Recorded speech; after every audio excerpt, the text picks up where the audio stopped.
Um, you've had a fairly long diving career, I would say. I don't know. We'll find out in a sec. But where did you first see the gap between how we think about incidents happen and how they really happen? And what did that moment show you? Was there an event? I know you've got an aviation background and that may influence things, but was there a sort of an epiphany type moment you're like, aha, we need to look at the world differently?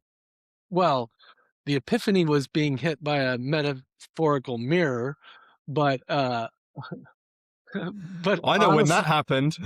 yeah, I do too.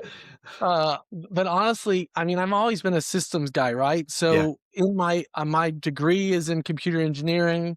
My background is in aviation. I've always been somebody who puts together, like in my computer side, I've been putting systems in place to help operational improvement in aviation companies, right? So I'll make things where the systems do things so the people can focus their attention elsewhere. Um, that's kind of where we get with system one and system two Yeah. thinking. I can remove some of the system one tasks, then I can let people focus more on the system two tasks. And I'm sure you'll cover that Yeah. some Yeah. of the system one and system two thinking in the conference. But if I can do that for my in this case aviation people, then that's where my system thinking came about. Where I got hit was that, like I said, the metaphorical mirror, which is people aren't out there to try and make mistakes. Are out there to try and do the best they can. And reframing that for me, as well as understanding that I need to not be a jerk.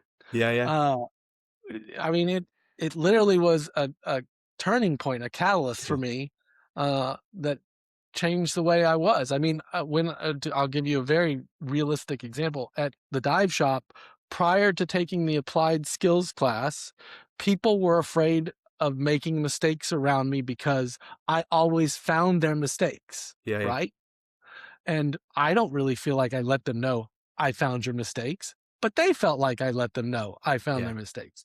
After the class, I really understood that they didn't mean to make the mistakes. And what can we do? So, one, we learn from the mistakes. And two, maybe there's something in the system that can be better so that those mistakes aren't Don't made happen again. as often. Absolutely. Yeah, And we exactly. feed that back into the wider community. So, and that's really, the whole essence of what we're trying to do is change that learning culture that we should be looking up and out, not just in the shop space, but in the dive delivery, the training that's out there. And when divers go diving on fun dives, Yeah. they're in, they're inherently in a hazardous environment. They're trying to get the most out of what's there.